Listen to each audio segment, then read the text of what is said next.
Gold, trusted gold buyers. మీరు తాకట్టు పెట్టిన బంగారాన్ని విడిపించి ఈ రోజు ఉన్న మార్కెట్ ధరకు కొనబడను.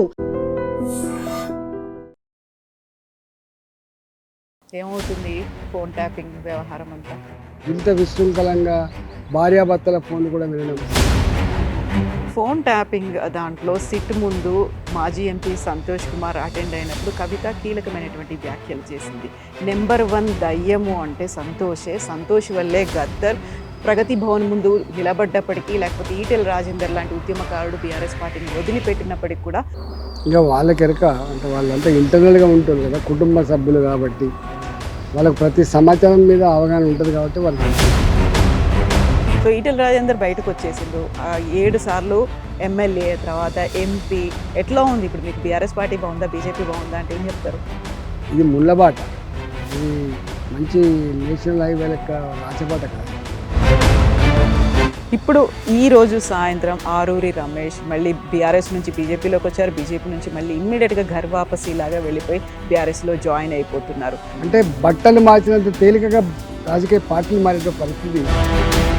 ఈటెల రాజేందర్ పేరు ఎందుకు వినిపిస్తుంది? ఘర్ వాపసీలో ఈటెల రాజేందర్ కూడా ఉంటారు, మీరు వస్తే బాగుంటుంది అనేది ఒక బీఆర్ఎస్ నుంచి కూడా ఒక వాదన అనేది ఉందని ఇక వాళ్ళే ప్రమోట్ చేస్తా అంటారు ఇట్లాంటివన్నీ. ఈ మధ్య కాలంలోనే విన్నది, ప్రధానమంత్రి నరేంద్ర మోదీ తెలంగాణ ఎంపీలతో మాట్లాడారు.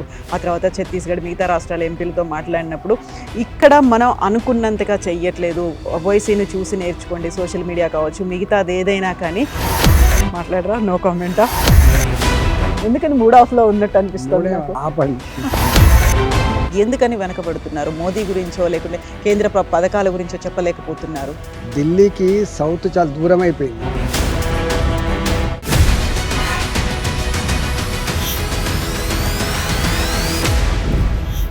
నమస్తే, welcome to I dream inside politics with Kavitha. Phone tapping వ్యవహారంలో తప్పంతా పోలీసులది మాత్రమేనా, మంత్రివర్గంది లేదా? ఎందుకని బీఆర్ఎస్ పార్టీని వీడి బయటికి రావాల్సినటువంటి పరిస్థితులు వచ్చాయి? ఎట్ ద సేమ్ టైం వరంగల్కి చెందినటువంటి మాజీ ఎమ్మెల్యే ఆరూరి రమేష్ తిరిగి మళ్ళీ బీఆర్ఎస్ పార్టీలో ఎందుకు జాయిన్ అయ్యారు, బీజేపీని ఎందుకు వదిలిపెట్టారు? మనతో పాటుగా ఉన్నారు మల్కాజ్గిరి ఎంపీ ఈటెల రాజేందర్ గారు. హలో అన్న, నమస్తే. నమస్కారం. ఎట్లున్నారు మీరు? బాగున్నామ్మా. ఏమవుతుంది ఫోన్ ట్యాపింగ్ వ్యవహారం అంతా? ఫోన్ ట్యాపింగ్ వ్యవహారం అనేది అత్యంత బాధాకరమైన సందర్భం. అది సరే, ఏ ప్రభుత్వాలైనా చక్రవర్తుల రాచరికపు ప్రజాస్వామిక వ్యవస్థల్లో కూడా సరే సమాచారం తెప్పించుకోవాలి, అలర్ట్గా ఉండాలి. కానీ సొంత పార్టీ నాయకుల, సొంత మంత్రివర్గంలో ఉన్నటువంటి సభ్యుల మీద నిఘా పెట్టడం అనేది ఇది అత్యంత దుర్మార్గమైంది, ప్రమాదకరమైంది కూడా. దీంట్లో నిన్న ఎవరో కామెంట్ చేస్తూ చూసినా, పోలీసులు వాళ్ళంతా వాళ్ళే నిర్ణయించుకుంటారు ఫోన్ ఎవరిది ట్యాప్ చేయాలి, ఎవరిది మీద నిఘా పెట్టాలనేది అది చెప్పింది. అంటే ఐఏఎస్ ఐపీఎస్ అధికారులు వాళ్ళంతా వాళ్ళు చేసుకునేటువంటి ఆస్కారం ఉండదు. కానీ బాసుల ఆదేశాలతో ఏది పద్ధతి చేసేటువంటి నీచాన్ని కూడా ఉడిగట్టద్దు. 2 విషయాలు ఇక్కడ.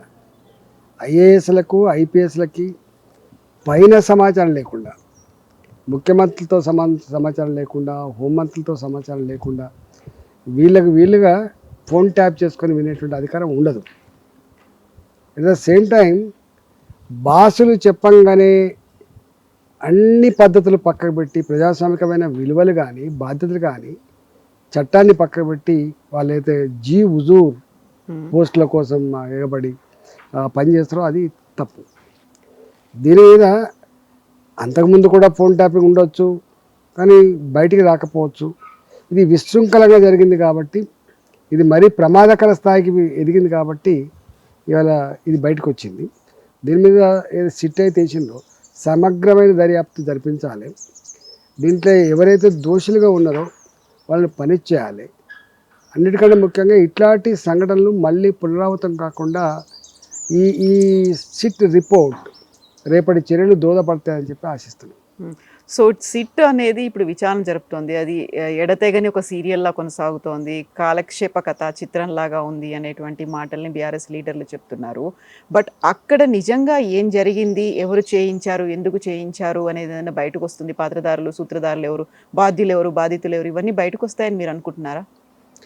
అంటే గవర్నమెంట్ కనుక నిజాయితీ ఉంటే కేవలం పొలిటికల్గా వేధించాలి, దాని నుంచి రాజకీయ లబ్ధి పొందాలంటే నీచపు చిన్న ఆలోచన ఉంటే ఏం చెప్పలేం. కానీ నిజంగానే కనుక అంటే ఆనాడు వీళ్ళంతా బాధితులుగా ఉన్నామని చెప్పి అంటున్నారు కాబట్టి, మేము కూడా ఫోన్ ట్యాపింగ్లో బాధితులం, స్వేచ్ఛ కోల్పోయినాం, అనేక రకాల ఇబ్బందులు పడ్డామని వీళ్ళు అంటున్నారు కాబట్టి, ఒకవేళ అది నిజమే అయితే వాళ్ళు దీని మీద న్యాయ విచారణ జరిపించాలి, లేదా సిట్ విచారణ అయినా సమగ్రంగా రావాలి, తప్పకుండా దాని మీద చర్యలు చేపట్టాలి.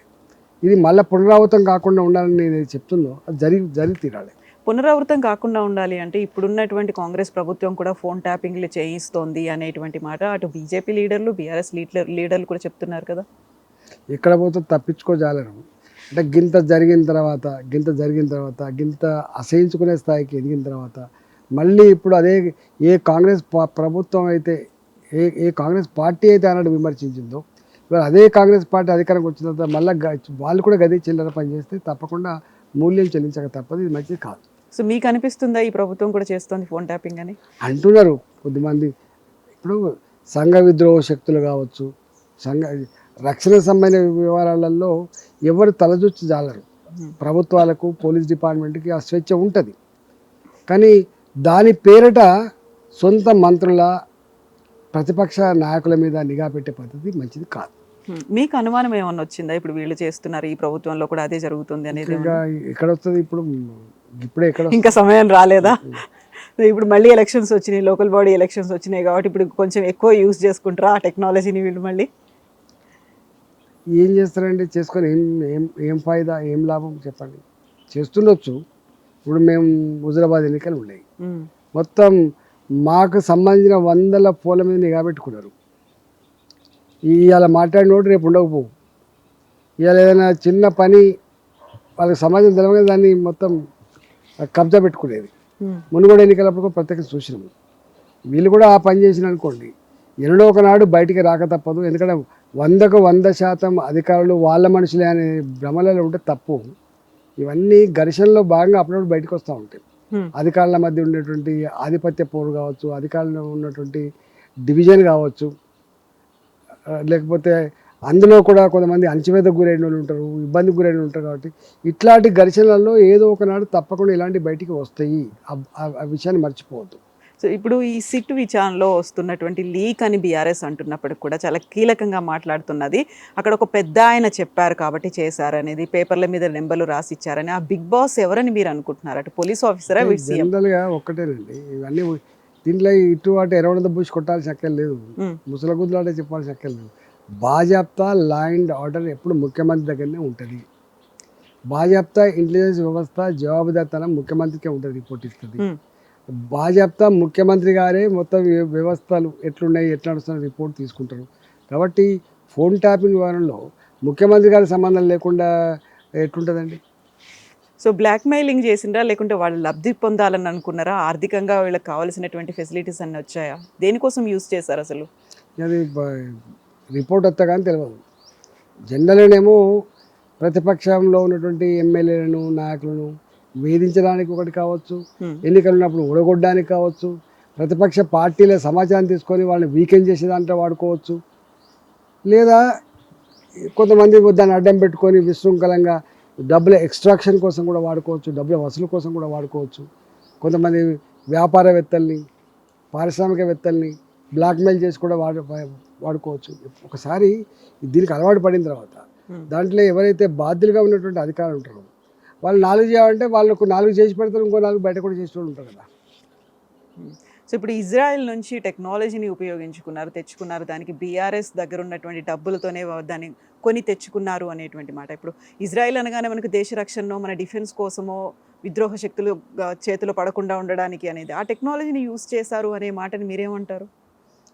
ఒకవేళ అది కనుక సిట్ విచారణ తేలితే, అందుకని అంటున్నా పనిష్మెంట్ ఇవ్వాలంటున్నా. ఎవరు చేసినా తప్పే. ఇంత విశృంఖలంగా భార్యాభర్తల ఫోన్లు కూడా వినడం, కుటుంబ సభ్యుల ఫోన్లు కూడా వినడం, వాళ్ళకి సంబంధించిన వ్యాపార లావాదేవీల ఫోన్లు కూడా వినడం, ఇది ఒక రాజకీయాలకే పరిమితం కాలే, ఇవన్నిటికి వచ్చినాయి. ఆ క్రమంలో అనేక రకాల సోషల్ సమస్యలు వచ్చినాయి. మీకు తెలుసు, కుటుంబ సంబంధాలు ఉంటాయి, అంటే చండాలమైనట్టుగా ఇంతకంటే నికృష్టమైన ఇంకోట్లేదు. ఫోన్ ట్యాపింగ్ దాంట్లో సిట్ ముందు మాజీ ఎంపీ సంతోష్ కుమార్ అటెండ్ అయినప్పుడు కవిత కీలకమైనటువంటి వ్యాఖ్యలు చేసింది. నెంబర్ 1 దయ్యము అంటే సంతోషే, సంతోష్ వల్లే గద్దర్ ప్రగతి భవన్ ముందు నిలబడ్డప్పటికీ, లేకపోతే ఈటెల రాజేందర్ లాంటి ఉద్యమకారుడు బీఆర్ఎస్ పార్టీని వదిలిపెట్టినప్పటికి కూడా సంతోషే కారణం అనేది. సో తను పర్టికులర్గా మీ పేరు తీసుకొని చెప్పారు, బీఆర్ఎస్ పార్టీని వదిలిపెట్టడానికి కారణం సంతోష్ అనే మాట. ఇంకా వాళ్ళకి ఎరక అంటే వాళ్ళంతా ఇంటర్నల్గా ఉంటారు కదా, కుటుంబ సభ్యులు కాబట్టి వాళ్ళకి ప్రతి సమాచారం మీద అవగాహన ఉంటుంది కాబట్టి వాళ్ళు చెప్పుండొచ్చు. కానీ సరే సంతోష్ లాంటి వాళ్ళు లేకపోతే ఇంకోళ్ళు ఉంటుండొచ్చు.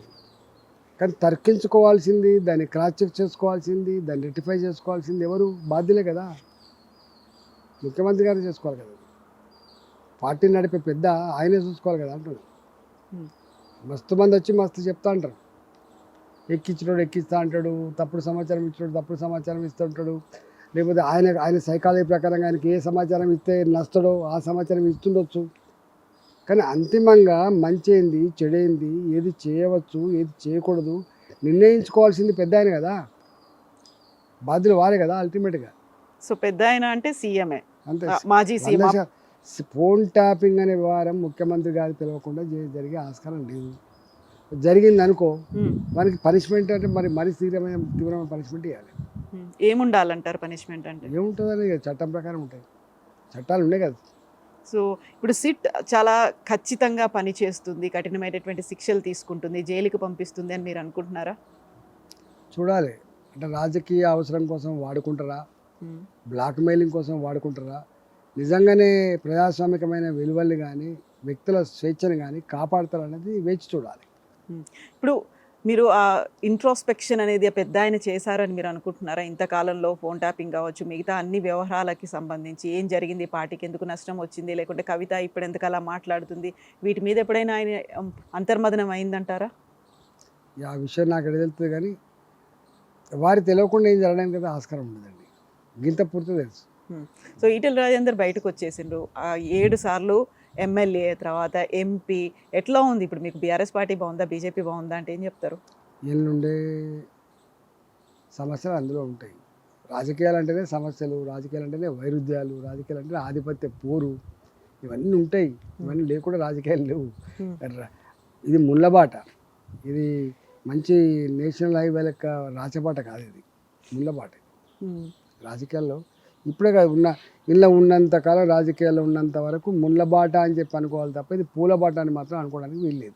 సో అందరికీ చెప్తారా ఈటెల రాజేందర్ స్వయంగా ఎక్స్పీరియన్స్ అయినరా? అందరికీ ఎట్లా ఉంటుంది. సో బీజేపీలో ఆ ముళ్ళబాటే ఉందా అంటే నేను అంటా రాజకీయాలే ముళ్ళబాట అంటున్నా. ఓకే, బీజేపీ అనగానే మనకు ఎక్కువ గ్రూపులు అనేవి కనిపిస్తున్నాయి. గతంలో కాంగ్రెస్లో కనిపించిన దానికంటే తెలంగాణ బీజేపీలో గ్రూపులు ఎక్కువ ఉన్నాయి అనేది. అన్నిట్లో ఉంటాయి, ఒకదాని ఎక్కువ ఒకదాని తక్కువ, ఒకదాని కనబడితే ఒకదాని కనబడవు అంతే. మీరు ఒక మాట అన్నారు, గతంలో బీజేపీలో గ్రూపులు అనేవి ఎక్కువ ఉన్నాయి, అసలు మనకున్న శక్తే తక్కువ, ఇన్ని గ్రూపుల వల్ల మనకు బువ్వ పెట్టదు, ఏం చేయదు అని. యూ స్టిల్ దానికే ఉంటారా? సందర్భం వచ్చిన ఉపన్యాసాలు చెప్తూ ఉంటాం కదా, కార్యకర్తలు ఉత్సాహపరచడానికి, కార్యకర్తలు ఛార్జ్ చేయడానికి, కార్యకర్తలలో రియాలిటీ ఎట్లుండాలి లీడర్ అని చెప్పడానికి ఇవన్నీ చెప్తాం కదా. ఇప్పుడు ఈరోజు సాయంత్రం ఆరూరి రమేష్ మళ్ళీ బీఆర్ఎస్ నుంచి బీజేపీలోకి వచ్చారు, బీజేపీ నుంచి మళ్ళీ ఇమ్మీడియట్గా ఘర్ వాపసీ లాగా వెళ్ళిపోయి బీఆర్ఎస్లో జాయిన్ అయిపోతున్నారు. సో కొత్తగా వచ్చిన వాళ్ళని అక్కున చేసుకునే తత్వం బీజేపీలో లేదు. గతంలో కాకుల్లాగా గద్దల్లాగా వాళ్ళని పొడుస్తున్నారు అనే మాట మీరు అన్నారు, అదే దానివల్ల వెళ్ళిపోయారా ఆరూరి? జనరల్గా ఏంటంటే రాజకీయ నాయకుడు రాజకీయ భవిష్యత్తును కోరుకుంటాడు. ఆయనకు ఆ పార్టీకి పోతే మళ్ళీ ఇంకా రాజకీయ భవిష్యత్తు గొప్పగా ఉంటుందని చెప్పి భావించి ఉండొచ్చు, పోయి ఉంటాడు. సొంత ఇంటికి వచ్చిన ఫీల్ ఇప్పుడు మనం చూస్తున్నాము, దేశవ్యాప్తంగా ఉంది. అందులో తెలంగాణ ఏం మినహాయింపు కాదు, ఆంధ్రప్రదేశ్ ఏం మినహాయింపు కాదు. మీరు చూసిండ్రు, నిన్న ఒక పార్టీ గుర్తు మీద గెలిచి నెక్స్ట్ డే ఇంకొక పార్టీలో పోయిన వాళ్ళని చూసినాం మనం. యాంటీ డిఫెక్షన్ లా ఇంత స్పష్టంగా ఉన్నప్పటికి కూడా యాంటీ డిఫెక్షన్ లా యొక్క స్ఫూర్తిని మట్ల కలిపి ఎంత విశృంఖలంగా దానికి ఉల్లంఘనకు పాల్పడుతుందో మనం చూస్తున్నాం. అది గెలిచినోడు పార్టీ గుర్తు మీద గెలిచినోడే పోగా దిక్కులేంది, ఈ వట్టిగా ఈ నాయకులు వస్తారు పోతారు కదా, దానికి ఇక్కడ ఉండదు. అంటే ఎథిక్స్ లేవు, వాల్యూస్ లేవు, సిస్టమ్ లేదు.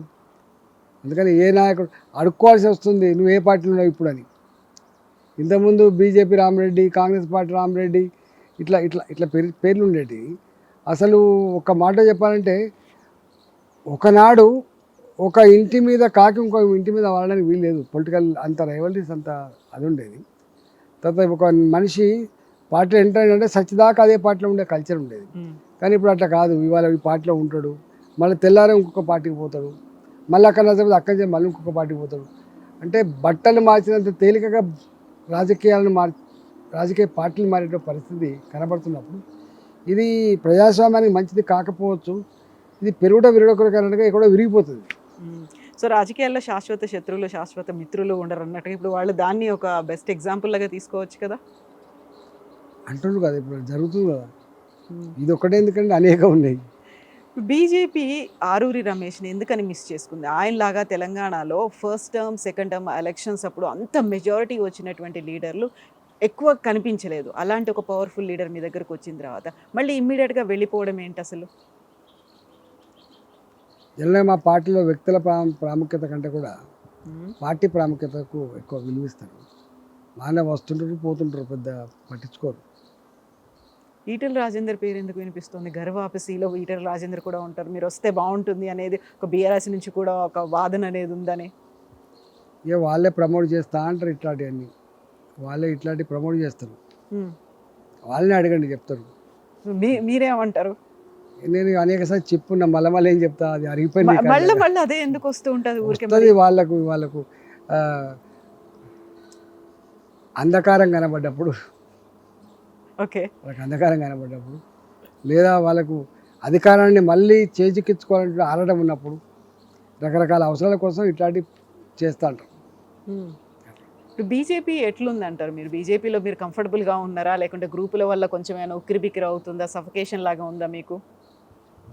నేను ఇంతకుముందు ఒక మాట చెప్పిన, రాజకీయాలు ముళ్ళబాట అని చెప్పిన. అవును, రాజకీయాలు ఇట్లా బాగా ఫుల్ రోజువారీగా సంతోషంతో రోజువారీగా ఇట్లా అన్ని సమకూరేటువంటి వ్యవస్థలు ఉండవు, ఎవరికి ఉండవు, గుర్తుపెట్టుకోండి. సో ఇక్కడ కిషన్ రెడ్డి వర్గం ఒకటి, బండి సంజయ్ వర్గం ఒకటి, ఆ తర్వాత రఘునందను, ఈటెల రాజేందరు, లేకుంటే ధర్మపురి అరవింద్, ఇలా 8 మంది ఎంపీలు 8 మంది డిఫరెంట్గా ఉన్నారు అనే ఒక మాట అట్లా బయట అనుకుంటారు కానీ అట్లా ఉండదా? నిన్న ధర్మపురి అరవింద్ ఒక మాట అన్నాడు, నేను రఘునందన్ కలిస్తే బీఆర్ఎస్ పార్టీని గల్లంతు చేస్తాము అనేటువంటి మాట. అక్కడ కేవలం ఆ ఇద్దరే ఉన్నారు, మొత్తం బీజేపీ గురించి చెప్పలేదు ఆయన. తెలియదు మరి వాళ్ళు ఏ కాంటాక్ట్స్ అన్నారో వాళ్ళని అడగండి. ఓకే, సో ఇప్పుడు ఈటెల రాజేందర్ నెక్స్ట్ అధ్యక్షుడు అవుతారా, కేంద్ర మంత్రి అవుతారా? ఇప్పుడు తెలియదు కదా, ఏమీ తెలియదు మీకు అసలు. ఇప్పుడు అధ్యక్షుని అవుతానా లేకపోతే మంత్రి అవుతా ఎట్లా చెప్తారండి మాది.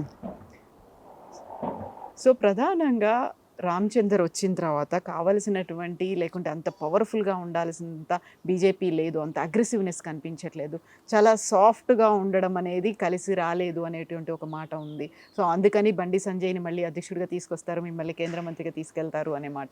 తెలియదండి, ఏమీ తెలియదు మీకు అసలు ఏం జరుగుతుంది అసలు బీజేపీలో అనేది? రొటీన్గా మా కార్యక్రమాల్లో మేము నిమగ్నమై ఉంటాం తప్ప ఏముంటుంది. మీ కార్యక్రమాల్లో నిమగ్నం అంటే పొద్దున వచ్చింది మొదలు ఆల్మోస్ట్ బయట ఒక 50 కార్లు ఉన్నాయి, ఒక గ్రూపులుగా ఒక 6-7 గంటలుగా వాళ్ళతో మాట్లాడినారు. అయినప్పుడు మీరు మల్కాజిగిరి ఎంపీ అయినప్పటికీ కూడా హుజురాబాద్ని అస్సలు వదులుకోదలుచుకోలేదు, హుజురాబాద్ మీద కంప్లీట్ హోల్డ్ అనేది మీరే పెట్టుకోవాలని ఉన్నది అనేది. అట్లేం ఉండదండి, మేము ఒక హుజురాబాద్కో ఒక మల్కాజిగిరికో పరిమితమైన నాయకులం కాదు కదా.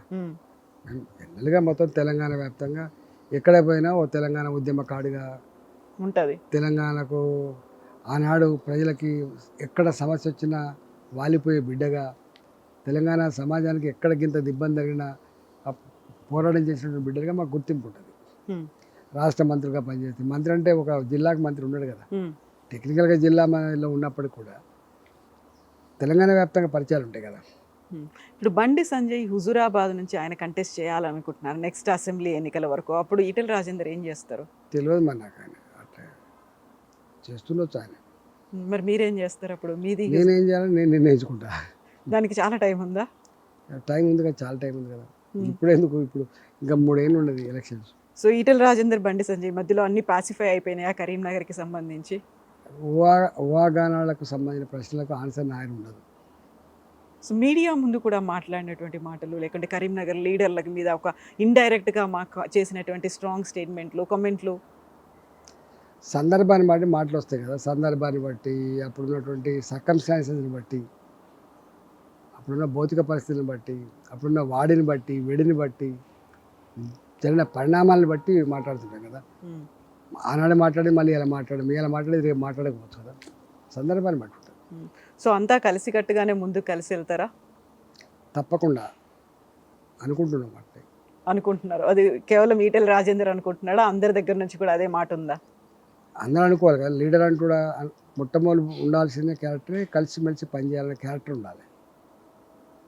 దానికోసం ఏం చేయాలంటారు? ఈ మధ్య కాలంలోనే విన్నది, ప్రధానమంత్రి నరేంద్ర మోదీ తెలంగాణ ఎంపీలతో మాట్లాడారు, ఆ తర్వాత ఛత్తీస్గఢ్ మిగతా రాష్ట్రాల ఎంపీలతో మాట్లాడినప్పుడు ఇక్కడ మనం అనుకున్నంతగా చెయ్యట్లేదు, ఓవైసీని చూసి నేర్చుకోండి, సోషల్ మీడియా కావచ్చు మిగతాది ఏదైనా కానీ అంతగా అగ్రెసివ్గా వెళ్ళట్లేదు అనేటువంటి ఒక మాట మాట్లాడరా? నో కామెంటా? చూడాల్సింది, నేర్చుకోవాల్సింది, ఫాలో అవ్వాల్సింది ఏం లేదా? సందర్భం అయితే చెప్తాం. ఇప్పుడు రాలేదు అసలు? ఇంకా టైం ఉందా దానికి? ఎంత టైం ఉండింది? ఎప్పటి వరకు ఉండొచ్చు చెప్తాం. సో ఇప్పుడు లోకల్ బాడీ ఎలక్షన్స్ అనేవి ఉన్నాయి, ఇప్పుడు మళ్ళీ ఫోకస్ పెట్టాల్సినటువంటి అవసరం ఉంది. ఏం చెయ్యాలంటారు? తెలంగాణ బీజేపీ ఎలాంటి పిలుపునివ్వాలంటారు? కేవలం కేంద్రం దగ్గర నుంచి వచ్చి ఇక్కడ పరిశీలకులుగా వచ్చి, లేకుంటే ఇన్ఛార్జీలు వాళ్ళు చేయాలా, ఇక్కడ ఉన్నటువంటి వాళ్ళు చేయాలా? అక్కడి నుంచి పాపం మార్గదర్శకాలు చెప్తారు, అనుభవాన్ని చెప్తారు, సపోర్ట్ చేస్తారు. చేయాల్సిందంతా లోకల్గానే కదా. మున్సిపాలిటీ ఉంది, ఆ మున్సిపాలిటీ ఉన్న నాయకత్వం ఫస్ట్ స్ట్రాంగ్ ఉండాలి, వాళ్ళు నడిపేటువంటి జిల్లా నాయకత్వం స్ట్రాంగ్ ఉండాలి.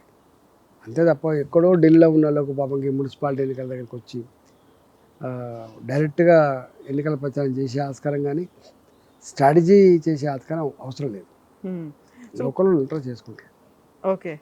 సో దానికోసం టైం చాలా తక్కువ ఉంది, 15 రోజులు కూడా లేదు. మీరు చెప్పినట్టుగా ఒక కలెక్టివ్గా ఉండాలి, కార్యకర్తలను కలుపుకుపోవాలి, ప్రతి ఒక్కరిని ఇన్వాల్వ్ చేయాలి. ఈ టైం సరిపోతుందంటారా? స్థానిక సంస్థల ఎన్నికలు కదా, చిన్నవి కదా. మున్సిపాలిటీ అంటే జస్ట్ 1000 ఓట్లు 5000 ఓట్ల కంటే ఎక్కువ లేవు నాకు తెలిసి. అయినప్పటికీ కూడా చాలా ప్రెస్టీజియస్గా భావిస్తున్నాను. ఎందుకో అంటే గెలుపు అనేది తప్పకుండా ప్రెస్టీజ్ తీసుకుంటుంది ప్రతి పొలిటికల్ పార్టీ. ఇవన్నీ బేస్ కదా. రేపు మళ్ళీ ప్రభుత్వాన్ని ఏర్పాటు చేయాలంటే సర్పంచ్లకు గెలవాలని కోరుకుంటాం, ఎంపీటీసీలు గెలవాలని కోరుకుంటారు, మున్సిపాలిటీలో క్యాప్చర్ చేసుకోవాలని కోరుకుంటాడు. ఇవన్నీతో పాటు అవి ఉంటేనే అది తప్ప కేవలం అక్కడ మాత్రమే అధికారం ఉండి మిగతా అన్ని లేకపోతే కూడా సమగ్రమైన అభివృద్ధి కానీ కోఆర్డినేషన్ కానీ ఉండే ఆస్కారం ఉండదు. సో ఇప్పుడు ఈటెల రాజేందర్ అభిమానులతో కొంతమందితో మాట్లాడినప్పుడు వాళ్ళు అన్న మాట ఏంటంటే, ఒక రేవంత్ రెడ్డి ఒక బండి సంజయ్ కలుస్తున్నారు ఈటెల రాజేందర్ని దెబ్బతీయడానికి అనే ఒక మాట. మా అన్నకి దక్కాల్సినంత ఒక పేరో గౌరవమో లేకుంటే మనం ఇప్పటిదాకా చూసినటువంటి అవన్నీ మిస్ అయిపోతున్నాయి, కొంచెం తగ్గినట్టుగా కనిపిస్తున్నాడు మా అన్న అనే మాట. బయట వాళ్ళు పాపం మీ అభిమానులు వాళ్ళు ఏ కోణంలో చూస్తున్నారో పాపం, వాళ్ళ అసెస్మెంట్ ఏందో వాళ్ళకెరక, నాకేమైనా తెలుస్తుంది. ఓకే. వాళ్ళ అభిప్రాయాన్ని ఎట్లా చెప్పగలుగుతారు? గతంలో ఈటెల రాజేందర్ అన్నని ఊహించుకున్నట్టుగా మా రాజేందర్ అన్న అట్లుండే, అంత గొప్పగా ఉండే, ఇప్పుడు కొంచెం తగ్గినట్టున్నాడు. ఏముండదు, సైలెంట్ గట్టినే ఉన్నా, ఇప్పుడు గట్టినే ఉంటా, రేపు కూడా గట్టినే ఉంటా. ఓకే. ఏం మార్పు ఉండదు. ఇప్పుడు కవిత దగ్గరికి వస్తే, కవిత అంటున్నటువంటి మాటలు, ఆ తర్వాత సరికొత్తగా నేను ఒక పార్టీ పెడతాను, ఇప్పుడు శక్తిగా వెళ్తున్నాను, ఇప్పుడు ఒక వ్యక్తిగా వెళ్తున్నాను, శక్తిగా వస్తాను అనేటువంటి మాటలు, అంటే వారికి ఉన్న నమ్మకం ఏంటో, వారికి ఉన్న శక్తి ఏందో వారికే తెలవాలి తప్ప వారి గురించి నేను ఎట్లా కామెంట్ చేస్తా? వారి అంచనా ఏందో తెలంగాణ సమాజం పట్ల, రేపు ఏం చేస్తే వారు అంటున్నట్టుగా ఎన్నడో ఒకనాడు నేను కూడా కాకపోతున్నాను అనేది అంటున్నారు. వారికి ఒక విజన్ ఉండి ఉంటుంది. మాట్లాడినరా మీతో ఏమన్నా ఈ మధ్యన? మాట్లాడారు. అసలు టచ్లో లేరా? తెలంగాణ జాగృతి ఏ పార్టీ కాబోతోంది అన్నట్టుగా ఈసీ దగ్గర దరఖాస్తు కూడా పెట్టుకున్నారు అని తెలియదు నాకు. కొత్త పార్టీ వస్తే ఓకేనా? ఈ ప్రజాస్వామ్యం ఇది, ఎన్ని పార్టీలైనా రావచ్చు, కానీ అంతిమంగా మీరెడ్డి మాత్రం రెండే మిగులుతాయి. తను ఈ మధ్య కాలంలో ఫోన్ ట్యాపింగ్ అంశం తెర మీదకి వచ్చిన తర్వాత సిట్ విచారణలు జరుగుతున్నప్పుడు గుంపు మేస్త్రికి గూఢాచారిగా సంతోష్ కుమార్ ఉన్నారు, గుంటనక్కగా హరీష్ రావు ఉన్నారు, వీళ్ళందరూ కలిసి చేస్తున్నటువంటి ఒక వ్యవహారం, ఇది డైవర్షన్ పాలిటిక్స్ ఇవన్నీ అంటున్నారు కదా. అలా పార్టీలకు అతీతంగా కలిసిపోతున్నారా? సరే తాత్కాలికంగా డైవర్షన్ పాలిటిక్స్ అని చెప్పి కామెంట్ చేసి ఉండొచ్చు, కానీ ప్రజలకు ఇచ్చిన వాగ్దానాలని ప్రజలు మర్చిపోతారని మాత్రం భావించద్దు. ఇవాళ సపోర్ట్ చేయకుండా వచ్చు, కానీ మళ్ళీ వాళ్ళ సందర్భం వచ్చినప్పుడు వాళ్ళు మొత్తం అస్త్రాలని తీస్తారు, యుద్ధం చేస్తారు, బొంద పెడతారు. వాళ్ళు ఎప్పుడు ప్రజల్ని తక్కువ అంచనా వేయద్దు, అమాయకులుగా భావించద్దు, కామ్గా ఉండాలని చెప్పి భ్రమలలో ఉండద్దు. వాళ్ళు సందర్భం వచ్చినప్పుడు మళ్ళీ అగ్రెసివ్ అవుతారు. వాళ్ళ చేతిలో ఏ పవర్ అయితే ఉందో దాంతో సమాజాన్ని మార్చుకునే ప్రయత్నం చేస్తారు, పాలకులని కూడా మార్చే ప్రయత్నం చేస్తారు. సో అది కేవలం ఎన్నికల వరకు ఎదురు చూడాల్సిన అవసరమేనా, ఇంకంతేనా? అంటే ఇప్పుడు రోజువారీ కార్యక్రమాలు ఉంటాయి కదండి. అవును, ఎన్నికలు ఉన్నప్పుడు ఒక పాత్ర ఉంటుంది, మామూలు అప్పుడు ఒక పాత్ర ఉంటుంది. అసలు పాత్రలు పొలిటికల్ లీడర్లకు కూడా ఎవ్రీడే పాత్రలు మారుతూ ఉంటాయి. ఒక్కొక్క రోజు ఒక్కొక్క దాని ప్రయారిటీ ఉంటుంది, పనులలో నిమగ్నమై ఉంటాం, పోతా ఉంటాం. ఒక రోజు ఒకటే రకంగా ఉండే కదా. అమిత్ షాని మీరు కలిసినప్పుడు ఆయన చెప్పినటువంటి ఒక హామీయో వాగ్దానమో ఏంటి? అమిత్ షా గారిని కలుస్తుంటూ అప్పుడప్పుడు, ఎందుకంటే నా వెల్విషర్గా ఉన్నారు కాబట్టి అప్పుడు ఇప్పుడు నా నియోజకవర్గ అభివృద్ధి కోసం కొంత సిఎస్ఆర్ ఫండ్స్ కోసం డిస్కస్ చేసినాం మేము. నా నియోజకవర్గం కొంత అభివృద్ధి జరగాలని చెప్పి వారిని పెండింగ్లో ఉన్న అన్నీ కూడా సబ్మిట్ చేసి వచ్చిన అట్లా. ఓకే, రాష్ట్ర బీజేపీ గురించో ఇక్కడ ఉన్నటువంటి నాయకత్వం గురించో లీడర్ల గురించో అసలు ఏం చర్చ ఉండదా? మీకంటూ ఒక హామీ? నేను పెద్ద పట్టించుకోనండి, అన్నిట్లో ఏలిపెట్టుడు, అందరి గురించి మాట్లాడుకుంటూ నా వల్ల కాదు. నేను చేస్తే ఏమైనా మంచి చేస్తా కావచ్చు, కానీ ఒకరు చెడ్డ అయితే చేయను. నెగిటివ్ కామెంట్ ముందట ఏం మాట్లాడతాం, లోపల కూడా అదే మాట్లాడతాం, వెనుక కూడా అదే మాట్లాడతాం తప్ప ముందట ఒకటి మాట్లాడి ఆహోహో అని వెనుకకే వచ్చి గోతులు తవ్వే పద్ధతి కానీ చెడుగా మాట్లాడే ఆలోచన నా తత్వం కాదు. సో ఎప్పుడు when was the last time మీరు ఎప్పుడు వెళ్ళిండ్రు నాంపల్లిలో ఉన్నటువంటి బీజేపీ ఆఫీస్కి? సందర్భం వచ్చినప్పుడు వెళ్ళొస్తుంటా, పని ఉన్నప్పుడు వెళ్ళొస్తుంటా. మీరు అక్కడ నుంచి ప్రెస్ మీట్ కానీ అక్కడ ఉన్నటువంటి మిగతా మీటింగ్స్ కానీ పెద్దగా అటెండ్ అయినట్టు ఎందుకు కనిపించదు? నాకు అవసరం పడ్డప్పుడు పోతా, నాకు అవసరం లేదు కాబట్టి పోలేదు. సో ఇప్పుడు అంతా కేవలం మల్కాజ్గిరి లేకపోతే హుజూరాబాద్ వీటి మీద సిటీ చుట్టుపక్కలే ఉన్నా కదా, ఎక్కడెక్కడ నేను ప్రెస్ మీట్ పెట్టుకునే ఆస్కారం ఉండేది నాకు. నేను రూరల్ ఏరియా లేను, ఆదిలాబాద్ లేను కదా, నేను హైదరాబాద్లో ఉన్నా, నార్త్ హైదరాబాద్లో ఉన్నా. అక్కడ ప్రెస్ మీట్ పెట్టినా ఇక్కడ ప్రెస్ మీట్ పెట్టినా ఇట్ మేక్స్ నో డిఫరెన్స్. అట్లా. సో మామూలుగా అయితే బీఆర్ఎస్లో కావచ్చు, కాంగ్రెస్లో కావచ్చు, ఎవరైనా కానీ అక్కడికి వెళ్ళిపోయి ఆ భవన్లో మాట్లాడడం, గాంధీ భవన్, ఇటు తెలంగాణ భవన్లో, అలా నాంపల్లిలో అంత పెట్టాలి అనేటువంటి ఒక కండిషన్ ఏం లేదు. అంటే పార్టీ ఆఫీసులలో మీటింగ్ పెట్టినప్పుడు, అంటే ప్రెస్ మీట్ పెట్టినప్పుడు డెఫినెట్గా కొంత సబ్జెక్టు ప్రజలదై ఉండాలి, పార్టీకి లాభదాయకంగా ఉండాలి, ప్రజలకు ఇంత అర్థమయ్యేటట్టు ఉండాలి. కానీ సొంత ఎజెండాలతో ప్రెస్ మీట్ పెట్టాలని ఎవరు కోరుకోరు. గతంలో ఈటెల రాజేందర్ కొంచెం యాక్టివ్గా మాట్లాడేవాళ్ళు, ఈసారి ఎందుకు ఇలా కట్ చేసినట్టు మాట్లాడుతున్నారు, నో కామెంట్ అన్నట్టు వదిలేస్తున్నారు? ఇంట్రెస్ట్ లేదా, అసలు మాట్లాడదలుచుకోలేదా? మనుషులు స్టాటిక్గా ఉండరు, మారుతుంటారు, డైనమిక్గా ఉంటారు. పరిస్థితులను బట్టి, అవసరాలను బట్టి, భౌతిక స్థితిని బట్టి అనేక రకాల మార్పుల్లో భాగంగా కదా వచ్చేటి. ఒకసారి అని మొత్తుకుంటాం, ఉద్యమాలు చేస్తాం, జైల్లోకి పోతాం, ఒకనాడు కామ్ అయిపోతాం, ఒకనాడు మళ్ళీ. అంటే పాత్రలు మనిషిలో ఒకరే, కానీ పాత్రలు సందర్భాన్ని బట్టి మారుతుంటాయి. సో ఇప్పుడు ఎలాంటి పరిస్థితులు ఉన్నాయి మరి? ఇప్పుడు అంతా మున్సిపల్ ఎన్నికలు ఎట్లా గెలవాలనేది ఎజెండా. సో పార్లమెంటు సమావేశాలు కూడా అవుతున్నాయి, మరి ఎక్కువ ఫోకస్ అనేది ఎట్లా పెడతారు మీరు? పార్లమెంట్ ఎంత ఇంపార్టెంట్ అయినప్పటికీ కూడా స్థానిక సంస్థ ఎన్నికలలో మా నాయకులంతా ఉంటారు కాబట్టి పాపం మా గెలుపు కోసం వాళ్ళు అనేక రకాల కష్టాల కోర్చి మమ్మల్ని ఈ స్థాయి పెట్టిన వాళ్ళు వాళ్ళే కాబట్టి వాళ్ళకు వచ్చిన ఎన్నికలప్పుడు మనం వాళ్ళతో వెంట ఉండి వాళ్ళకి గెలిపించుకుంటే 4 కాళ్ళ పాటు నమ్మకంతో ప్రేమతో ఉంటారు, లేకపోతే ఏం బంధం ఉంటుంది? బీజేపీలోకి చేరికలు అనే దాని మీద గతంలో అయితే పెట్టారు, ఒక ప్రచార కమిటీ అనేది పెట్టారు, చేరికల కమిటీ అనేది పెట్టారు. ఇప్పుడు అది యాక్టివ్గా పనిచేస్తుందా లేదా? లేనట్టుంది కదా. ఏం లేదా, అసలు ఫోకస్ అనేది లేదా? ఇక దానికి జనరల్గా జైనింగ్ కమిటీ అని ఉండదు పెద్దగా. సందర్భాన్ని బట్టి ఆయా ప్రాంతాలలో ఆయా నాయకులతో కాంటాక్ట్ అయ్యి జనరల్గా నేను పార్టీ జాయిన్ అవుతా అంటే జాయిన్ అవుతూ ఉంటాను. అంతే తప్ప ఇదేదో పెద్ద కమిటీనే ఉండి అంత కోఆర్డినేట్ చేసి అందరినీ కౌన్సిలింగ్ చేసి పట్టుకోవాల్సిన అక్కడ ఉండదు. ఇప్పుడు ఉన్నటువంటి రాష్ట్ర రాజకీయాల్లో ఎక్కువగా కాంగ్రెస్ లేకపోతే బీఆర్ఎస్ ఈ ఇద్దరి మధ్య నడుస్తున్నట్టు కనిపిస్తోంది. బీజేపీ ఎందుకు సైలెంట్ అయిపోయిందా, సైడ్ లైన్ అయిపోయిందా? సైడ్ లైన్ కాలేదు, సైలెంట్ కాలేదు, ఆ, కానీ నడుస్తూనే ఉంటుంది. స్ట్రైట్గా నడవట్లేదా? అనుకున్నట్టుగా లక్ష్యానికి గురి పెట్టి నడవట్లేదా? ప్రతి నిత్యం పార్టీ ఒకటే వేవ్ లెంత్లో ఉండదు. ఉమ్, సందర్భాన్ని బట్టి పురోగమనం ఉంటుంది, స్టాండ్ అయ్యేది ఉంటుంది, తిరోగమనం ఉంటుంది. ఇట్లా అనేక రకాల సందర్భాలు ఉంటాయి. సో ఒక మంచి సందర్భం లేకుంటే అనుకూలమైనటువంటి పరిస్థితి అంటే ఎప్పుడు వస్తుంది? మళ్ళీ 2028 ఎన్నికలప్పుడు అప్పటిదాకా అంటే ఆ లాస్ట్ మినిట్లో చేసేటువంటి హడావుడి బదులు ఇప్పుడు కూడా నిర్మాణాత్మకంగా ఉండాలి, బేస్ నుంచి ఉండాలి, గ్రాస్ రూట్ లెవెల్లో ఉండాలి అంటే పెట్టాల్సినటువంటి ఫోకస్ చాలా వరకు కార్యకర్తలో ఒక అసహనం అనేది ఉంది. రాజా సింగ్ లాంటి వాళ్ళని ఆయన బయటకు వెళ్ళిపోయిన తర్వాత ఆయన మా దగ్గరికి వస్తే బాగుండు అని ఎదురు చూస్తున్నటువంటి వాళ్ళు ఉన్నారు. డెఫినెట్గా ఉంటాయి కదా. అభిమానించే నాయకుడిని జనరల్గా ఇట్లాంటి జరిగినప్పుడు కొంత బాధపడుతుంటారు. వస్తే బాగుండు అని మీరు అనుకుంటారా? అనుకుంటాం కదా న్యాచురల్గా. ఒక వాయిస్ వినిపించడానికి, ఒక బలమైనటువంటి వాయిస్ హైదరాబాద్లో. ఆయన ఒక సెక్షన్ ద పీపుల్ అట్రాక్ట్ చేస్తాడు, నేను ఒక రకమైన యాక్టివిటీ చేస్తాను. ఆబ్వియస్గా ఒక్కొక్క మనిషికి ఒక రకమైనటువంటి ప్రత్యేకతలు ఉంటాయి. అట్లా నాకుండే ప్రత్యేకత ఆయనకు ఉండదు, ఆయనకు ఉండేది నాకు ఉండదు.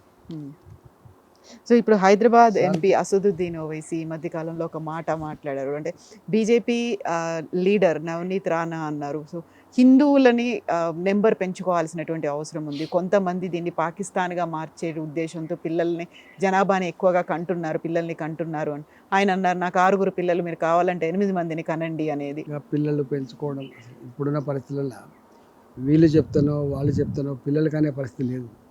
ఇద్దరు పిల్లల్ని సాధారణమే కష్టంగా ఉంది. తెలియదు ఏముంది, విపరీతమైన జనాభా పెరిగిపోయి వనరులు మాత్రం గవే ఉండి ఇలా డెన్సిటీ ఆఫ్ పాపులేషన్ ఎట్లా ఉంది, సమస్యలు ఎట్లా ఉన్నాయో మనం చూస్తూ ఉన్నాం.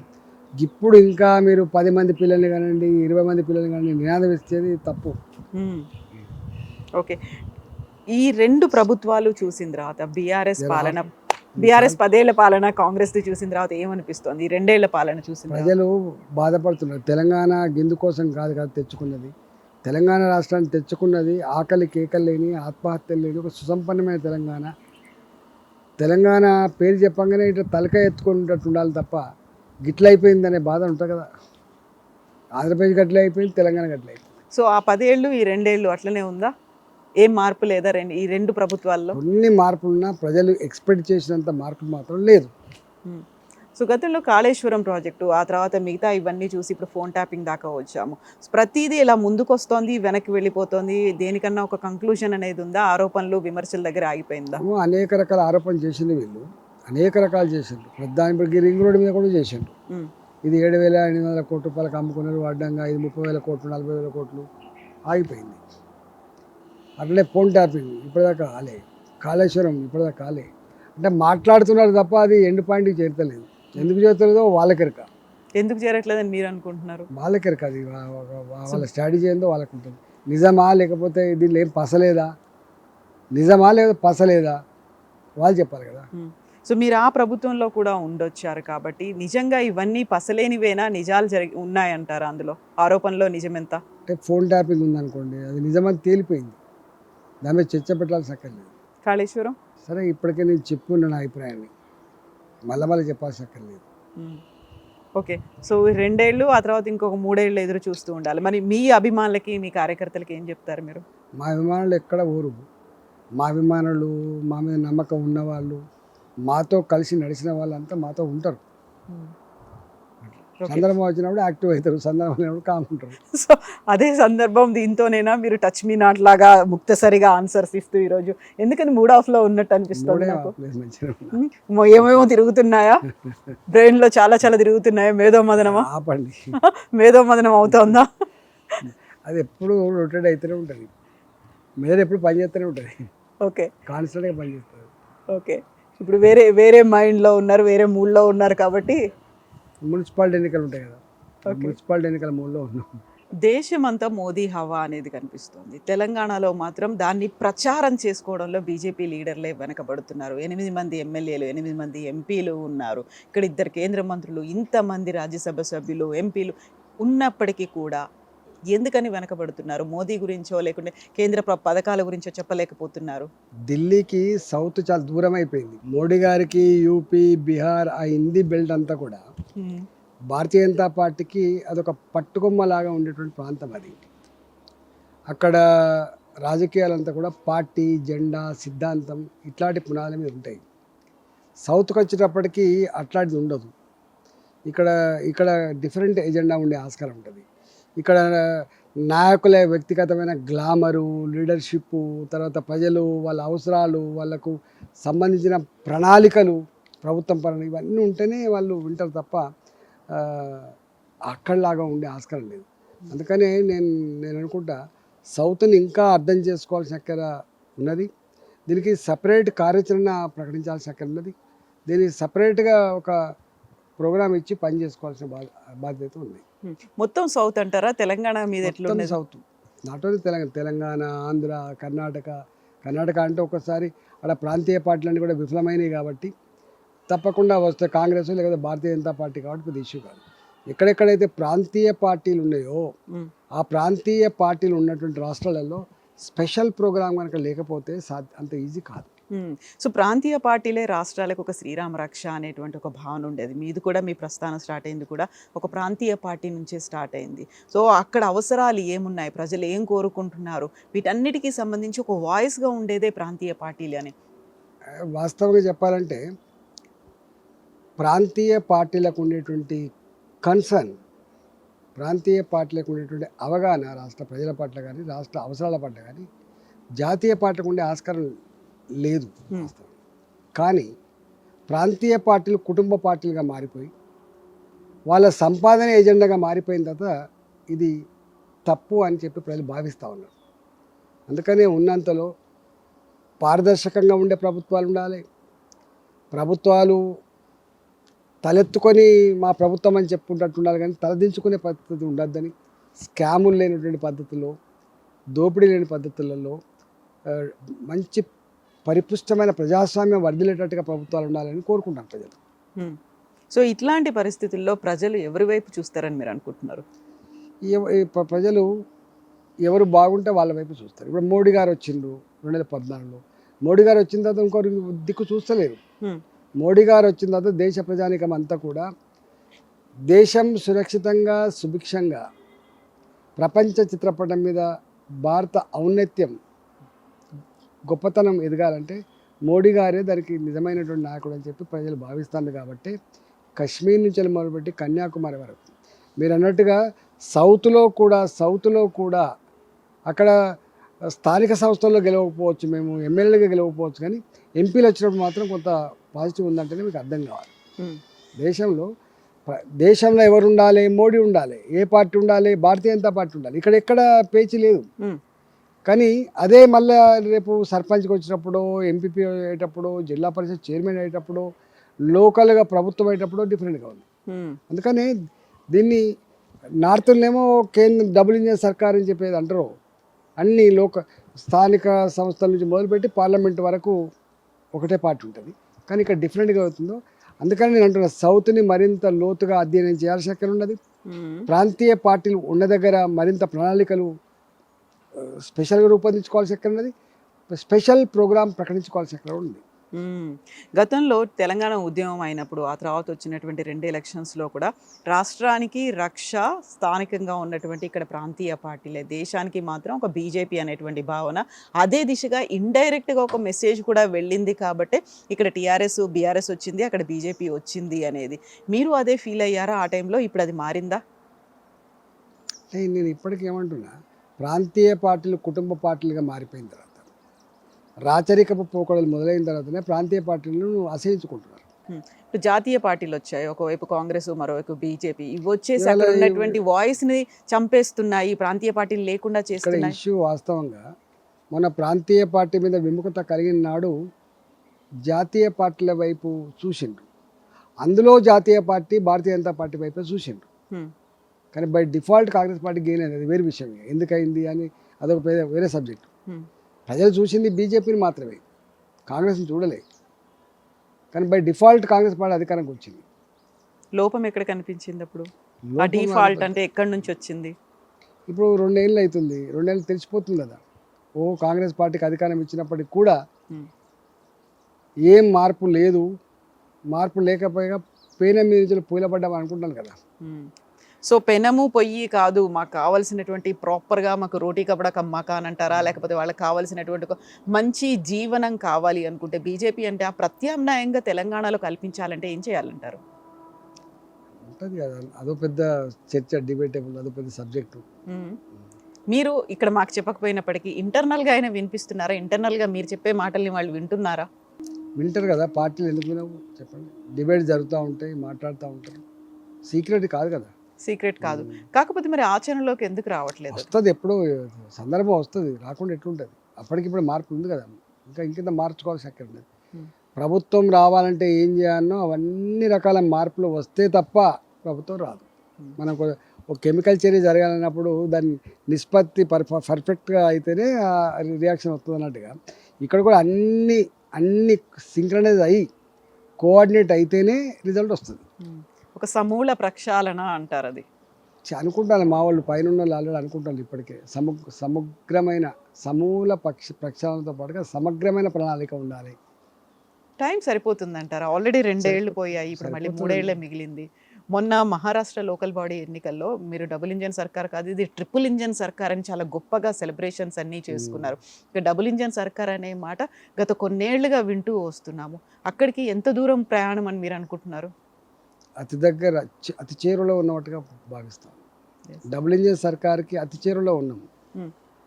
ఒకసారి గవర్నమెంట్ అయితే ట్రిపుల్ ఇంజన్ సర్కార్ కూడా అవుతుంది. స్థానిక సంస్థల్లో కూడా మా ఆధిపత్యం, మా జెండా ప్రజల ఆశీర్వాదంతో ఎగురుతుంది. అన్ని అడుగుల దూరాన్ని మీరు చేరడానికి సమిష్టిగా ఉండాల్సినటువంటి ప్రయత్నం. తప్పకుండా సమిష్టిగా ఉండే ప్రయత్నమే చేస్తాం, సమిష్టిగా ఉండే ప్రయత్నం చేస్తాం, మంచి ప్రణాళికలు రూపొందించుకుంటాం, పార్టీని పురోగమన దశలో తీసుకుపోయే ప్రయత్నం చేస్తాం. ఒకప్పుడు కాంగ్రెస్లో ఇట్లాంటి గ్రూప్ రాజకీయాలు, గొడవలు ఇవన్నీ ఎక్కువ ఉండేవి అనుకున్నారు. బట్ వాళ్ళందరూ బయట అనేసిన తర్వాత మళ్ళీ తర్వాత కలిసిపోతారు. అలాంటి పరిస్థితి బీజేపీలో లేవు. ఒక ఈగోస్ అనేవి పెట్టుకున్నారా, లేకుంటే ఒక డిస్టెన్స్ మెయింటైన్ చేయాలనేది అంటున్నారు, మళ్ళీ కలిసిపోవట్లేదు. అది కాంగ్రెస్ మాత్రం ప్యాచప్లు చేస్తోంది. అక్కడ ప్యాచ్వే అవుతున్నారో ఇంకేమవుతున్నారో అని మళ్ళీ కలిసిపోతున్నారు. ఎన్ని మాట్లాడుకున్నప్పటికీ టీ కప్లో తుఫాన్ అనుకుంటున్నారు, కలిసిపోతున్నారు. బీజేపీ ఆ ప్రయత్నం జరగట్లేదు. కాంగ్రెస్ పార్టీకి ఒక లక్ష్యం ఏముందంటే అధికారం ఉన్నప్పుడు కొట్లాడుకుంటారు, అధికారం ఉన్నప్పుడు కొట్లాడుకుంటారు, అధికారం లేనప్పుడు ఐక్యత ఉంటారు. అధికారం రావడానికి అన్ని పక్కకు పెట్టుకొని ఉమ్మడిగా ఫైట్ చేస్తారు అధికారం వచ్చేదాకా. అది వాళ్ళ నైజం. సో అక్కడ నుంచి నేర్చుకోవాల్సింది కూడా ఉంది కదా బీజేపీ. మరి తప్పకుండా ఇప్పుడు అధికారం లేనప్పుడు ఐక్యత ఉండాలి, అధికారం వచ్చినప్పుడు అందరు కలిసి పనిచేయాలి. ఎప్పటికి నేర్చుకుంటారు ఇది? నేర్చుకోలేదని కాకుండా ఆల్రెడీ మాకు ఉన్నది, కొత్తగా నేర్చుకునేది. కానీ కార్యకర్తలకి కనిపించట్లేదు కదా, అది టైం పడుతుంది. కార్యకర్తలు కూడా చూడడంలో లోపం ఉంది. కార్యకర్తల లోపం ఎప్పుడు ఉన్నదండి. కార్యకర్తలు అనేటోళ్ళు అభం శుభం తెలియని వాళ్ళు, పార్టీ గెలవాలని సంపూర్ణంగా కోరుకునే వాళ్ళు, దానికోసం నిస్వార్థంగా పనిచేసే వాళ్ళే కార్యకర్తలు. కార్యకర్తలు వాళ్ళ వాయిస్ మా లీడర్ వినిపించాలనుకుంటారు, ఆ లీడర్ చెప్పేది అందరూ వినాలనుకుంటారు, అందరూ కలిసికట్టుగా ఉండాలనుకుంటారు. చాలా వరకు గోల్కొండ కోట మీద కాషాయ జెండా ఈ నినాదం ఎప్పటి నుంచో వింటూ వస్తున్నాడు. అరే ఇప్పటికైనా నెరవేరుతుందా, ఇప్పటికైనా మేము అక్కడికి చేరుకుంటామా, ఎప్పటికైనా అవుతుందా అనేదాకా ఎందుకు వెళ్ళారు మరి? అట్లేం లేదు. ఇప్పుడు మా కార్యకర్తలలో రేపటి భవిష్యత్తు మనదే అనే దాంట్లోకి వచ్చిండ్రు, ఆర్బిట్లోకి ఎంటర్ అయినా. మేము లాస్ట్ టైం మేము వచ్చేది ఎక్కడో మిస్ అయింది, అది వేరే విషయం. ఎన్నటికైనా మాదే గోల్కొండ జెండా, గోల్కొండ కిలా మీద కాషాయ జెండా ఎగరదు, కానీ త్రివర్ణ జెండానే ఎగురుతుంది. కానీ ఇక్కడ వికసించేది మాత్రం కమలం. సో మిస్ అవ్వడానికి కారణాలు ఏంటి? ఇక్కడ అధ్యక్ష మార్పు, ఆ రాష్ట్ర నాయకత్వంలో అధ్యక్ష మార్పు జరిగిందా, లేకపోతే కేంద్ర నాయకత్వమే ఫోకస్ పెట్టలేకపోయిందా? సౌత్ని మరింత అధ్యయనం చేసుకోవాల్సిన అక్కడ ఉంది అని చెప్పిన. సౌత్ని మా పార్టీ మరింత లోతుగా అధ్యయనం చేయాల్సిన అక్కడ ఉంది. సో గతంలో కూడా ఇప్పుడు కేంద్ర ప్రభుత్వం సౌత్ని నార్త్ని ఒక డివైడ్ చేసి చూస్తుంది, చిన్న చూపు అనేది ఉంది అనేది. పర్లేదులే తెలంగాణలో మన వాళ్ళు కొంతమంది ఉన్నారు, ఎలా అయినా వస్తుంది అనే ఒక నమ్మకం ఉందా వాళ్ళకి మీ మీద? దూరం కదా, బాగా దూరం అయిపోయినాం. ఢిల్లీకి బాగా దూరం, చాలా దూరంలో ఉన్నాం. దగ్గరయ్యే ప్రయత్నాలు మీరు చేయాలా వాళ్ళు చేయాలా? వాళ్ళు చేయాలి, మేము చేయాలి. టైం సరిపోతుంది 3 years. తప్పకుండా ఒక మిరాకిల్స్ జరుగుతాయంటారా లేకుంటే తప్పకుండా అన్నీ జరుగుతాయి. అన్నీ జరుగుతాయి? Yes, thank you so much అండి, థ్యాంక్ యూ.